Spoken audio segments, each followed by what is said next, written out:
मंत्री धनंजय मुंडे यांनी आज राजीनामा दिलेला आहे आणि त्यानंतर आपण परळीमध्ये आहोत. परळीतलं जर आपण चित्र पाहिलं तर परळीचं हे धनंजय मुंडे यांचं संपर्क कार्यालय आहे. याच जगमित्र संपर्क कार्यालयामधून परळी विधानसभा मतदारसंघातले जे काही प्रश्न आहेत किंवा विकासाची कामं आहेत ती सुरू होती आणि त्यामुळं आजपर्यंत जर आपण पाहिलं तर या जगमित्र संपर्क कार्यालयामध्ये कार्यकर्त्यांची असेल किंवा नागरिकांची असेल ती गर्दी असायची. आज मात्र आपण जर लक्षात घेतलं तर ही गर्दी जी आहे ती काहीशी कमी असल्याचं आपल्याला चित्र पाहायला मिळतं. दुपारपर्यंत काही कार्यकर्ते या जगमित्र कार्यालयामध्ये भेटी देत होते, चर्चा करत होते राजीनाम्याच्या संदर्भाने. मात्र दुपारनंतर मात्र कार्यकर्त्यांची गर्दी जी आहे ती पूर्णपणे ओसरलेली आहे. धनंजय मुंडे यांचे काही समर्थक आणि नागरिक आपल्या सोबत आहेत, त्यांच्याकडनं काही प्रतिक्रिया घेणार आहोत.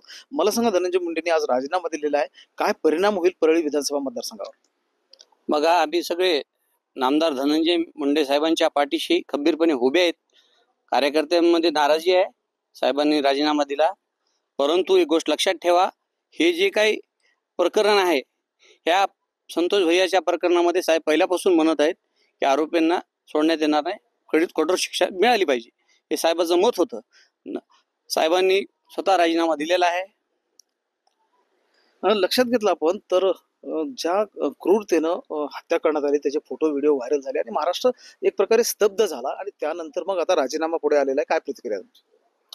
साहेबांनी नैतिकतेच्या आधारावर राजीनामा दिलेला आहे. त्यांची पहिल्या दिवसापासून एकच मागणी आहे की या जे कोणी आरोपी असतील यांना तुम्ही फाशी द्या आणि साहेबांना ह्याच्यामध्ये वळले जात आहे. यात साहेबांचा काही संबंध नाहीये, तरी देखील साहेबांनी आज राजीनामा दिलेला आहे नैतिकतेच्या आधारावर.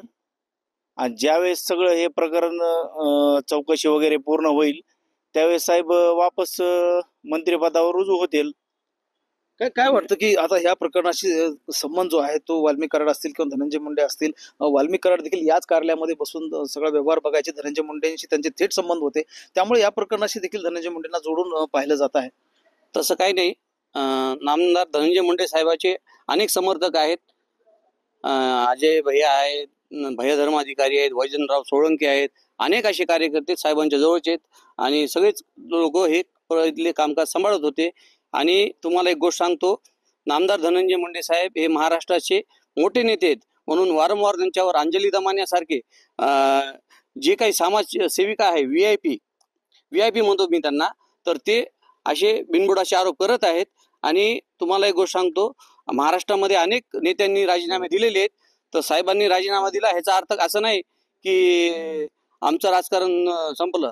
साहेब 18 पगड जाती धर्माचे लोक त्यांच्या पाठीशी उभा आहेत आणि ह्या परळी मतदारसंघात साहेबांना 1,40,000 पेक्षा आम्ही जास्त मतं देऊन निवडून आणलेलं आहे.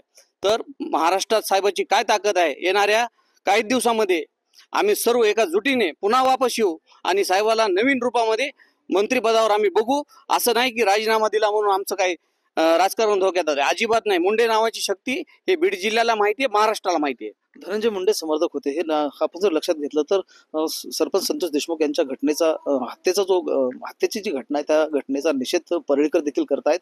आणि जसा महाराष्ट्र स्तब्ध झाला तसं परळीकर देखील कालच्या फोटो आणि व्हिडिओ व्हायरल झाल्यानंतर स्तब्ध झालेले आहेत. महेंद्र जोंधळे, TV9 मराठी, परळी, बीड.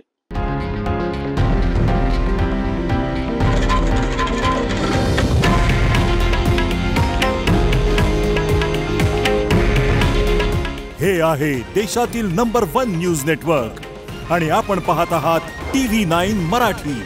काळजी तुमची, हित महाराष्ट्राचं.